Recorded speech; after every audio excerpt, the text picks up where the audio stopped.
Debbie Wasserman Schultz went on CNN to discuss the Democrats caving on the government shutdown and getting absolutely nothing in return, not even protection for dreamers, which over 80% of the American people want. And this is an amazing clip because even friendly CNN host Brooke Baldwin was completely baffled about why Democrats did what they did. Debbie Wasserman Schultz's explanation here makes less than no sense. What one thing can you point out that the Democrats, that Leader Schumer, what one thing did he get, from Republicans to justify shutting down the government in the first place? So the one thing I would say that he did get is the potential for momentum.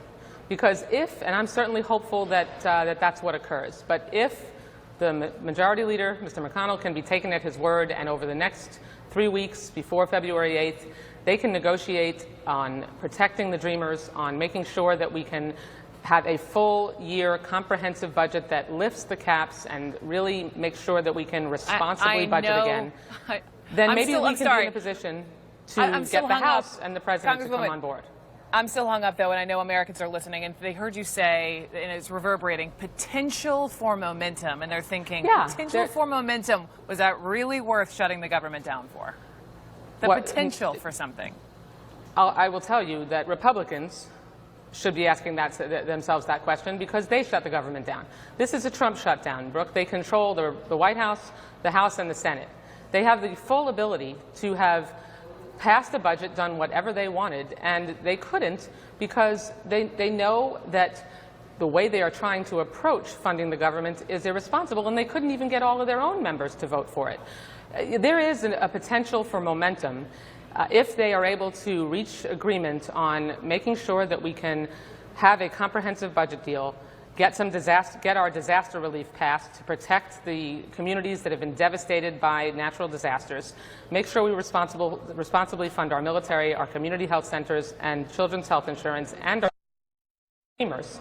And then eventually, hopefully, we can get some agreement from the House and the President. My concern is that this is an exclusively Senate deal. The House and the Senate and the White House have had, no part of this, and so the momentum is what I'm hopeful about. And we'll just have to wait and see. But I can't vote yes on wait and see. Understand. And on the potential for momentum, let's go with that argument. And then on that, do you think that Senate Democrats should trust Mitch McConnell and his promise, his intention to deal with this in 3 weeks? I'm not a Senate Democrat, so I can't judge what a Senate Democrat should or should not be doing. I am a House Democrat, and I can tell you that there's no trust here on the House side because there's been none earned. The Republican leadership in the House has not been included in this deal, was not asked to sign off, and actually over the weekend when Paul Ryan was asked to sign off, he said no. And so the bill that I'll have in front of me has no confirmation from me and my comfort level that even if they get momentum, that the House will take it up or that the President will sign it. So this Trump shutdown is purely a result of their ineptitude, their inability to govern, and the madness has to stop. And it's only going to stop if we sit down at the table, work together, hammer out a compromise on the variety of issues that are absolutely essential. That point at the end there immediately made me think of a great tweet by Adam Johnson, who said, Democrats need to learn that nobody shows up to a pep rally for a tie. So every time you hear the Republicans out there, what do they say? All right, here's what we're going to do. We're going to get the border wall and we're going to get a Republican budget and that's the way it's going to work and we're not going to budge an inch. Every time you hear the Democrats, what do you hear? Well, wouldn't it be nice if we do bipartisanship and compromise and we negotiate together and we hold hands and sing Kumbaya and we need to sit down at the table together and talk about this stuff. So in other words, the Republican arguments are fundamentally based in what their values are and what their policies are. Now, we totally disagree with their values and their policies, but that's what their arguments are whenever they explain, hey, what are we doing? We're going to get the border wall. That's what we're going to do. The Democrats never, ever, ever, ever go, what are we going to do? We're going to make sure Medicare and Social Security is not cut under any circumstances. We're going to get net neutrality. We're going to get protection for the dreamers. We're going to fund children's health insurance program, and we're not going to budget a fucking inch. That's what we're going to do. We're going to get those policies. We guarantee you that. You won't see a single Democrat vote for the Republican budget unless they vote for those things. They don't do that. All the Democratic, well, wouldn't it be nice if we compromise? We need to sit down at the table and work together. Nobody shows up to a pep rally for a tie. Yay, bipartisanship. Yay, because every time there's fucking bipartisanship, they're agreeing to screw you. Nobody likes the Democratic Party and the Republican Party. Nobody likes them. So when you go out there and say, we like to work together with the Democratic and the Republican Party in Washington, people go, oh, great, I hate you. I hate you and your shitty compromise that agreed to deregulate Wall Street, which is going to lead to the next crash. I hate your bipartisanship in agreeing endless war is the right way to go. You need to go out there and make a case on the policies and on what your values are supposed to be. But that's the problem, is the Democrats don't really have the values that we want them to have. The Democrats are just Republican light. So when you agree with the Republicans a lot, yeah, maybe then that's why they use the bipartisan rhetoric and the compromise rhetoric, because they do kind of half agree with the Republicans anyway. And look at what why was the shutdown a good thing? Well, you see, we have the potential for momentum. The potential for momentum. No, what they did is actually the worst of all worlds, because they gave McConnell what he was asking for before the shutdown.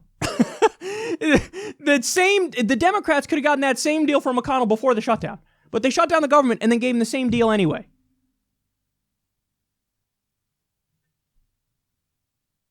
If you're gonna have backbone, you have to continue to have backbone. I would have said not a single Democratic vote unless you give us net neutrality, no cuts to Medicare and Social Security, DACA and CHIP for 10 years. That's what you do. But no, the government shut down, and Schumer was like, okay, we'll agree to give you everything you wanted before the shutdown anyway. That's not the potential for momentum. That's the opposite. If you were going to be a weak bitch, you could have been a weak bitch without shutting down the government for 3 days. But no, the reality is you should have stood strong and say, we're not going to give you anything until you give us those things. So again, it's the worst of both worlds, which is why she's having such a hard time defending it. Even she's like at the end, hey, we don't trust McConnell at all. But that was the deal that Schumer walked away with. He's like, oh, so we didn't get protection for Dreamers, but I'm told by Mitch McConnell that I have his word that at some point we'll get a vote for the Dreamers. And then the news broke last night. The Democrats caved again on their demand that there's a vote for Dreamers. Never mind a vote for it. You should be asking for a guarantee it'll pass. Never mind a vote for it. Because a vote could go either way. What you need is McConnell to say, yeah, I got 8 Republicans who are going to support Dreamers. But no, he doesn't even do that. Maybe at some point in the future, I cannot guarantee it will pass, but we might vote on it. So even Debbie Wasserman Schultz is like, yeah, House Democrats are like, you're idiotic to Chuck Schumer and the Senate Democrats. But that's the best that she could come up with. Oh, the reason why the shutdown was good is there was the potential for momentum. Potential that was squandered, by the way. This actually could have been something. So the Democrats had a 20-point advantage going into the shutdown, where the American people said, we are going to blame Republicans and we are going to blame Donald Trump because they control every level of government. So the American people, according to polling, were like, it's their fault. It's the Republicans' fault. But since the shutdown, Paul Ryan, Mitch McConnell, Donald Trump, and every Republican is out there like, hashtag Schumer shutdown, Schumer shutdown, Schumer shutdown, Schumer shutdown, that the public went, I guess it's a Schumer shutdown, because they heard no counter-argument from the Democrats. And then now it's a wash. Now they're basically tied in terms of who they blame for the shutdown. So you did have the potential for momentum, but that was contingent upon, number one, you not folding and standing up for Dreamers, and number two, making your fucking argument. You have the easiest argument in the world to make. God damn it. You can say, what is it? 83% of Americans want net neutrality. This spending bill is going to include net neutrality, or you're not getting a single Democratic vote. Simple. You're not getting a single Democratic vote without net neutrality. You're not getting a single Democratic vote without a guarantee there's no cuts to Social Security or Medicare coming. That's an over 60% popularity rating. You're not getting a single Democratic vote without the DREAM Act. That's over 80% popularity rating. You're not getting a single Democratic vote without CHIP, massively popular. Children's health insurance. You can't take a stand for protecting dreamers, and children's health insurance. Then you're useless. And there is no potential for momentum. There's potential for you to get your ass kicked. Because what you just did is took everybody who's most politically involved right now and most interested in a backlash to Trump, you just said to them, go fuck yourself. I don't care about what you really want. Because if you're going to lose, at least go down swinging. They didn't go down swinging. They went down giving the Republicans exactly what they wanted. If you're going to go down swinging, at least go down saying, no, we're all standing firm and we're not going to move an inch on this. But they didn't. They moved more than an inch. They gave Republicans everything they wanted. So all the people who were most likely to be in your Democratic wave in 2018, you just said, I don't really care about you.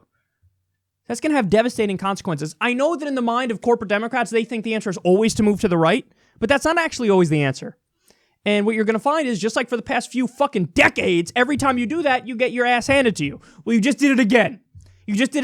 And you're making it more likely that the Republicans, the monsters they are, and Donald Trump, the monster he is, you're giving them more power, and you're invigorating their base even more, and you're stabbing your own base in the back because that's all you know how to do.